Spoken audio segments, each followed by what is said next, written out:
Today we are going to discuss the chapter, or we can say topic, metamorphosis. Metamorphosis in insects. Metamorphosis ਬੇਟਾ ਕੀ ਹੁੰਦਾ ਹੈ ਕਿ whenever we see the insect, sometimes the insect which is hatched from the egg is not resemble to their parents. Either in structure may be different, maybe mode of life may be different, mode of eating may be different, and then it feed, grow and undergoes a number of changes which enable it to assume an adult form. So all those changes undergo by a young to become an adult are collectively called as metamorphosis. ਠੀਕ ਹੈ, ਹੁਣ ਮੈਟਾਮੋਰਫਸਿਸ ਦੇ ਵਿੱਚ ਆਪਾਂ ਦੇਖਦੇ ਹਾਂ ਕਿ ਕਿਸੇ ਦੇ ਵਿੱਚ ਮੈਟਾਮੋਰਫਸਿਸ ਲੈਸ ਹੋਏਗੀ, ਡਿਫਰੈਂਸਿਸ ਯੰਗ ਅਤੇ ਅਡਲਟ ਦਾ ਲੈਸ ਹੈ ਤਾਂ ਉਸਨੂੰ ਲੈਸ ਚੇਂਜਸ ਕਰਨੀਆਂ ਪੈਣਗੀਆਂ। ਕਈਆਂ ਦੇ ਵਿੱਚ ਜਿਹੜੀ ਆ ਚੇਂਜਸ ਬਹੁਤ ਜ਼ਿਆਦਾ ਹੁੰਦੀਆਂ ਨੇ, ਇਸ ਕਰਕੇ they have to go large number of changes. So ਇਸ ਕਰਕੇ ਆਪਾਂ ਮੈਟਾਮੋਰਫਸਿਸ ਨੂੰ ਅਸੀਂ ਇਸ ਬੇਸ ਦੇ ਉੱਤੇ, ਚੇਂਜ ਦੇ ਬੇਸ ਦੇ ਉੱਤੇ 5 ਗ੍ਰੇਡ ਜਾਂ 5 ਟਾਈਪ 'ਚ ਰਿਕੋਗਨਾਈਜ਼ ਕਰਦੇ ਹਾਂ, ਐਂਡ ਦੈਟ ਆਰ 5 ਟਾਈਪਸ। ਪਹਿਲੀ ਹੈ ਏ ਮੈਟਾਬੋਲਾ or called as development without metamorphosis. Second is plerometabola, that is called as gradual metamorphosis. Third is called as hemimetabola or called as incomplete metamorphosis. Holometabola, complete metamorphosis, and hypermetabola, hypermetamorphosis. Now one by one we start discussing the mechanism of development without metamorphosis, or we start from the metabola. So there are certain diagrams. I will take the example with the help of diagrams. Now here I show you the Thysanura order, which is a ametabolic insect. In certain insects like silverfish, a example beta silverfish ਦੀ ਹੈ, there is no metamorphosis. The young one hatched from the egg resemble totally with their adult. Just ਕੀ ਹੈ, ਦੇਖੋ ਤੁਸੀਂ ਵੀ figures ਵੀ ਦੇਖ ਰਹੇ ਹੋ ਕਿ size ਛੋਟਾ ਹੈ, ਬਾਕੀ ਸਾਰਾ ਕੁਛ ਹੀ ਉਸਦਾ ਮਿਲਦਾ ਹੁੰਦਾ ਅਤੇ mode of life style, structure, ਠੀਕ ਹੈ। ਤਾਂ ਹੌਲੀ ਹੌਲੀ ਕੀ ਹੈ, ਉਹ ਗਰੋ ਹੁੰਦਾ, ਮੋਲਡ ਕਰਦਾ 2, 4, 5 ਵਾਰ, ਐਂਡ ਕੋਈ ਬਹੁਤੀ ਵੱਡੀ ਚੇਂਜ ਨਾ ਹੁੰਦੇ ਹੋਏ ਸਾਈਜ਼ 'ਚ ਚੇਂਜ ਆ ਕੇ ਅਤੇ ਆਪਣੇ ਰੀਪਰੋਡਕਟਿਵ ਔਰਗਨਸ ਡਿਵੈਲਪ ਕਰ ਲੈਂਦਾ and converted into a adult. So that means ਇਹਦੇ ਲਾਈਫ ਸਾਈਕਲ ਦੇ ਵਿੱਚ 3 ਸਟੇਜਿਸ ਨੇ, ਕਿਹੜੀਆਂ egg, young and adult.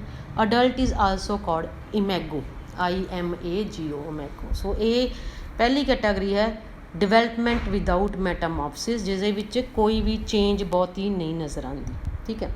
Then second ਆਪਾਂ ਜਿਹੜੀ ਐਗਜ਼ਾਮਪਲ ਦੇ ਰਹੇ ਹਾਂ ਉਹ ਹੈ ਪਲੀਰੋਮੈਟਾਬੋਲਾ, ਜਾਂ ਆਪਾਂ ਜਿਸ ਨੂੰ ਕਹਿੰਦੇ ਹਾਂ gradual ਮੈਟਾਮੋਰਫਸਿਸ।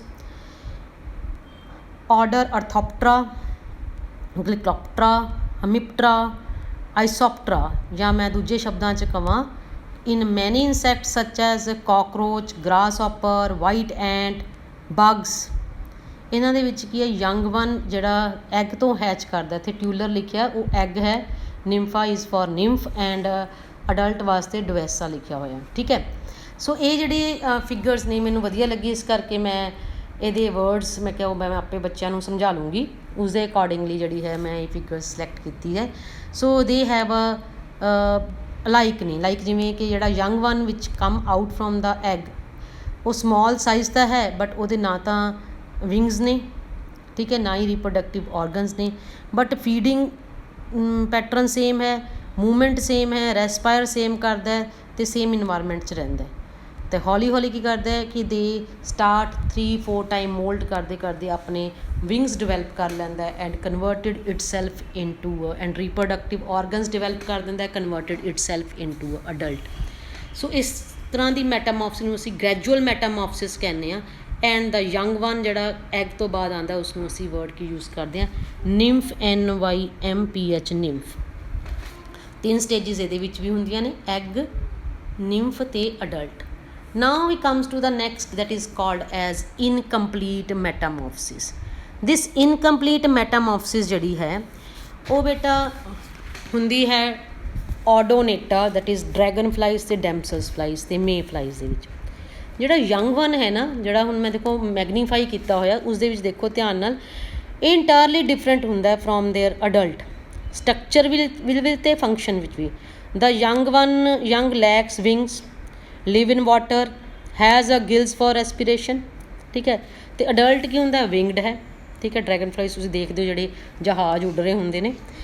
Having a trachea for breathing, and young ਜਿਹੜਾ is therefore required undergo a lot of change in order to assume the adult form. This type of metamorphosis, in which change from young to adult is more than a gradual and is called as a incomplete metamorphosis. So even ਖਾਣ ਦਾ ਵੀ ਹੈ, ਕਿਉਂਕਿ ਉਹ mostly ਜਿਹੜੀ larva ਹੈ ਉਹ ਐਲਗੀਜ਼ ਵਗੈਰਾ ਜਾਂ mosquito ਦੇ ਲਾਰਵੀ ਨੂੰ ਕੰਜ਼ਿਊਮ ਕਰਦਾ, ਪਰ ਜਿਹੜੇ ਅਡਲਟ ਹੈ ਉਹ ਪ੍ਰੈਡੇਟਰ ਐਕਟ ਕਰਦਾ। ਸੋ ਇਨ ਦਿਸ ਇਹੋ ਜਿਹੇ ਜਿਹੜਾ ਹੈ ਲਾਰਵਾਲ ਫਾਰਮ ਹੈ ਜਾਂ ਇਮੈਚਿਓਰ ਫਾਰਮ ਹੈ, ਅਸੀਂ ਉਸਨੂੰ ਕੀ ਕਹਿੰਦੇ ਹਾਂ, naiad, NAIAD, naiad. In this insect 3 stages ਹੁੰਦੀਆਂ ਨੇ ਬੇਟਾ, ਉਹੀ ਐਗ, ਨਿਆਡ ਅਤੇ adult. Now we comes to the complete metamorphosis, ਜਿਹੜੇ ਤੁਹਾਨੂੰ ਸਾਰਿਆਂ ਨੂੰ ਪਤਾ ਹੈ ਕਿ ਜਿੰਨੇ ਵੀ ਜ਼ਿਆਦਾਤਰ ਐਂਡੋਟੈਰੀਗੋਟਸ ਨੇ, ਠੀਕ ਹੈ, butterflies, moth, housefly, mosquito, beetle, wasps, bees, ants, they have undergo metamorphosis called as complete, ਕਿਉਂਕਿ ਇਸ ਦੇ ਵਿੱਚ young one ਜਿਹੜਾ ਹੈ hatch from the egg is entirely different, ਮਤਲਬ ਉਹਦੀ ਸ਼ੇਪ ਵੀ ਡਿਫਰੈਂਟ ਹੈ, ਸਟਰਕਚਰ ਵੀ ਡਿਫਰੈਂਟ ਹੈ, ਮੋਡ ਆਫ ਲਾਈਫ ਵੀ ਡਿਫਰੈਂਟ ਹੈ, and the larva is very greatly different in the different insect orders, ਠੀਕ ਹੈ। ਕਿ ਇਹਦੇ ਵਿੱਚ ਉਹ ਲਾਰਵਾ ਜਿਹੜੇ ਹੈ ਉਹਦੀ ਲੱਤਾਂ ਹੀ ਨਹੀਂ ਹੁੰਦੀਆਂ, ਲੈਗਲੈਸ ਹੈ, ਕਿਸੇ ਵਿੱਚ 2-3 ਲੱਤਾਂ ਹੁੰਦੀਆਂ ਨੇ। ਆਪਾਂ ਅਗਲਾ ਟੋਪਿਕ ਕਰਨਾ ਡਿਫਰੈਂਟ ਲਾਰਵਲ ਫਾਰਮਸ, ਉਸ 'ਚ ਆਪਾਂ ਡਿਟੇਲ 'ਚ ਕਰਾਂਗੇ। ਐਂਡ ਇਸ ਦੇ ਅਕੋਰਡਿੰਗਲੀ ਫਿਰ ਲਾਰਵਲ ਨੂੰ ਅਸੀਂ ਅਲੱਗ-ਅਲੱਗ ਨਾਮ ਵੀ ਦਿੰਦੇ ਹਾਂ। Like in case of house fly ਦਾ ਲਾਰਵੀ, ਉਹ ਵਿਦਾਊਟ ਲੈਗਸ ਹੁੰਦਾ, ਅਸੀਂ ਉਸਨੂੰ ਮੈਗਟਸ ਕਹਿੰਦੇ ਹਾਂ, MAGGOT। ਬੀਟਲ ਦੇ ਲਾਰਵੇ ਨੂੰ ਅਸੀਂ ਯੂਜ਼ਲੀ ਕੀ ਕਹਿੰਦੇ ਹਾਂ, 3 leg pair of legs on the thorax called grub, GRUB, grub. Butterflies ਅਤੇ ਮੌਥ ਦੇ ਲਾਰਵੇ ਦੀ 3 ਜਿਹੜੀਆਂ ਨੇ ਟਰੂ ਲੈਗਸ ਹੁੰਦੀਆਂ ਨੇ, ਜੁਆਇੰਟਿਡ ਐਂਡ ਥੋਰੈਕਸ 'ਤੇ ਹੁੰਦੀਆਂ ਨੇ ਉਹ, ਅਤੇ ਸੈਵਰਲ ਸਟੰਪੀ ਲੈਗਸ ਹੁੰਦੀਆਂ ਨੇ, ਉਹ ਹੁੰਦੀਆਂ ਨੇ ਐਬਡੋਮਨ 'ਤੇ, ਐਂਡ ਉਸਨੂੰ ਅਸੀਂ ਕਹਿੰਦੇ ਹਾਂ ਕੈਟਰਪਿਲਰ, ਠੀਕ ਹੈ। ਦੈਨ ਉਸ ਤੋਂ ਬਾਅਦ ਇਹ ਕਾਫੀ ਵਾਰੀ ਜਿਹੜਾ ਲਾਰਵਾ ਜਾਂ ਕੈਟਰਪਿਲਰ ਜਾਂ ਗਰਬ ਮੋਲਟ ਕਰਦਾ, 4-5 ਵਾਰੀ ਮੋਲਟ ਕਰਕੇ ਆਪਣੇ ਆਪ ਨੂੰ ਨੈਕਸਟ ਸਟੇਜ 'ਚ ਐਂਟਰ ਕਰਵਾ ਲੈਂਦਾ, that is called pupa. And pupa ਜਿਹੜਾ ਹੈ, ਇਸਨੂੰ ਅਸੀਂ ਕਈ ਵਾਰੀ ਮੋਸ਼ਨਲੈਸ, ਲਾਈਫਲੈਸ ਪਾਰਟ ਕਹਿੰਦੇ ਹਾਂ, ਕੁਇਨਸੈਂਸ ਰਹਿੰਦਾ ਹੈ, ਠੀਕ ਹੈ, ਕਿਉਂਕਿ ਇਸ ਦੇ ਵਿੱਚ ਪੁਰਾਣੇ ਕਰੈਕਟਰ ਮੀਨ ਲਾਰਵਲ ਕਰੈਕਟਰ ਬ੍ਰੇਕ ਹੋਣੇ ਨੇ ਅਤੇ ਨਵੇਂ ਕਰੈਕਟਰ ਅਡਲਟ ਵਾਲੇ ਬਣਨੇ ਨੇ, ਟਿਸ਼ੂ ਆਪਾਂ ਕਹਿ ਸਕਦੇ ਹਾਂ। So the term is histogenesis and histolysis. Histolysis ਹੁੰਦਾ breaking of tissue, that means larval tissue break ਹੋਏਗਾ ਅਤੇ ਅਡਲਟ ਟਿਸ਼ੂ ਕੀ ਫਾਰਮੇਸ਼ਨ ਹੋਏਗਾ, ਹਿਸਟੋਜੈਨਸਿਸ, ਠੀਕ ਹੈ। ਐਂਡ ਇਸ ਤਰ੍ਹਾਂ ਦੀ ਜਿਹੜੀ ਲਾਈਫ ਸਾਈਕਲ ਹੁੰਦਾ, ਉਸ ਦੇ ਵਿੱਚ 3-4 ਸਟੇਜਿਸ ਹੁੰਦੀਆਂ ਨੇ, ਇਸ ਕਰਕੇ ਇਹਨੂੰ ਕੰਪਲੀਟ ਮੈਟਾਮੋਰਫੋਸਿਸ ਕਹਿੰਦੇ ਹਾਂ। ਐਗ, ਲਾਰਵਾ, ਪਿਊਪਾ ਅਤੇ ਅਡਲਟ। ਈਵਨ ਆਪਾਂ ਦੇਖੀਏ ਕਿ ਪਿਊਪਲ ਸਟੇਜ ਦੇ ਵਿੱਚ ਕਈ ਸਪੈਸ਼ਲ ਟਾਈਪ ਆਫ ਕਵਰਿੰਗ ਕਰਦੇ ਨੇ ਪ੍ਰੋਟੈਕਸ਼ਨ ਕਰਨ ਵਾਸਤੇ, ਜਿਸ ਤਰ੍ਹਾਂ ਮੌਥ ਦੇ ਵਿੱਚ ਆਪਾਂ ਦੇਖਦੇ ਹਾਂ, ਸਿਲਕ ਵੋਰਮ ਦੇ ਵਿੱਚ ਕਕੂਨ ਫਾਰਮੇਸ਼ਨ ਹੁੰਦੀ ਹੈ। ਅਤੇ ਲਾਸਟ ਜਿਹੜੀ ਸਕਿਨ ਹੁੰਦੀ ਹੈ ਇਨ ਕੇਸ ਆਫ ਫਲਾਈਜ਼, ਬਟਰਫਲਾਈ, ਉਹ ਕੀ ਹਾਰਡ ਹੋ ਕੇ ਕਵਰਿੰਗ ਕਰ ਲੈਂਦੀ, ਜਿਸਨੂੰ ਅਸੀਂ ਪਿਊਪੇਰੀਅਮ ਕਹਿੰਦੇ ਹਾਂ। ਆਫਟਰ ਦਾ ਪਿਊਪਾ ਜਿਹੜੀ ਹੈ, ਦੈਨ ਪਿਊਪੇਰੀਅਮ ਨੂੰ ਬ੍ਰੇਕ ਕਰਦੇ, ਐਂਡ ਦੈਨ ਉਹਦੇ ਵਿੱਚੋਂ ਅਡਲਟ ਜਿਹੜਾ ਹੈ ਉਹ ਕਮ ਆਊਟ। ਐਂਡ ਨਾਓ ਬਿਲਕੁਲ last topic, that is called hyper. Again I am showing you the figure of holometabola in case of the diptera or fly.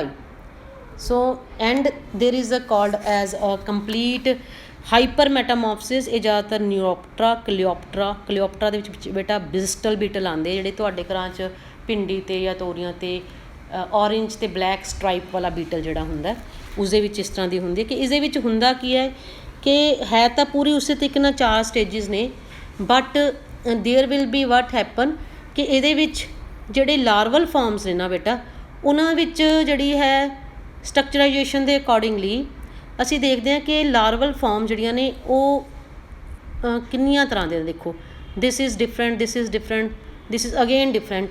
So it matlab there are more more than two successive larval forms, each differ in habit and structure from the next one. That's why the term is called as a hyper. That means ਆ ਜਿੰਨੀਆਂ ਵੀ ਆਪਾਂ ਦੇਖ ਰਹੇ ਹਾਂ farms ਜਿਹੜੀਆਂ ਨੇ ਇਹ ਸਾਰੀਆਂ ਕੀ ਨੇ ਡਿਫਰੈਂਟ ਨੇ and then it converted into this structure called as a pupa. ਠੀਕ ਹੈ, ਸੋ ਇਸ ਤਰ੍ਹਾਂ ਦੀ ਮੈਟਾਮੋਰਫਸਿਸ ਅਸੀਂ ਕਹਿੰਦੇ ਹਾਂ ਹਾਈਪਰ ਮੈਟਾਮੋਰਫਸਿਸ। ਸੋ ਇਹ ਸੀ ਬੇਟਾ ਜਿਹੜੇ ਸਾਰੇ ਦਾ ਸਾਰਾ ਆਪਾਂ ਜਿਹੜੀ ਗੱਲ ਕਰ ਰਹੇ ਸੀ ਕਿ ਐਂਡ ਹੈ ਕਿ ਅਸੀਂ ਜਿਹੜੀ ਹੈ ਇਸ ਸਟਰਕਚਰਾਈਜੇਸ਼ਨ ਦੇ ਵਿੱਚ ਦੇਖਿਆ ਹੈ ਕਿ ਸਾਰਾ ਕੁਛ ਹੈ। ਸੋ ਐਂਡ ਵਿੱਚ ਆਪਾਂ ਗੱਲ ਕਰ ਰਹੇ ਹਾਂ ਕਿ 5 ਤਰ੍ਹਾਂ ਦੀਆਂ ਮੈਟਾਮੋਰਫਸਿਸ ਹੁੰਦੀਆਂ ਨੇ। ਪੰਜੋਂ ਤਰ੍ਹਾਂ ਦੀ ਜਿਹੜੀ ਮੈਟਾਮੋਰਫਸਿਸ ਨੇ ਉਹ ਜਿਹੜੀ ਹੈ ਅਗੇਨ ਆਪਾਂ ਨੂੰ ਦੱਸਦੀਆਂ ਨੇ ਕਿ ਅਲੱਗ-ਅਲੱਗ ਡਿਗਰੀ ਆਫ ਮੈਟਾਮੋਰਫਸਿਸ ਹੈ। ਸੋ ਕਿਹੜੀਆਂ ਨੇ ਮੈਂ ਦੁਬਾਰਾ ਰਿਪੀਟ ਕਰਦੀ ਹਾਂ। ਏ ਮੈਟਾਬੋਲਾ without ਮੈਟਾਮੋਰਫਸਿਸ, pleurometabolola gradual metamorphosis, incomplete hemimetabola, complete holometabola and hypermetabola is called as hypermetamorphosis। ਬੇਟੇ ਇਹ ਜਿਹੜੀ ਚੀਜ਼ ਤੁਸੀਂ ਕਰਨੀ ਹੈ ਇਹ ਜਦੋਂ ਵੀ ਤੁਹਾਨੂੰ ਕੁਐਸਚਨ ਆਉਣਾ ਉਸ ਨੂੰ ਤੁਸੀਂ ਬੁੱਕ ਦੇ ਵਿੱਚੋਂ ਅਲੋਂਗ ਵਿਦ ਐਗਜ਼ਾਮਪਲ ਐਂਡ ਡਾਇਆਗਰਾਮ ਦੇ ਨਾਲ ਕਰਨਾ ਹੈ। ਠੀਕ ਹੈ, ਸੋ ਥੈਂਕ ਯੂ ਫॉर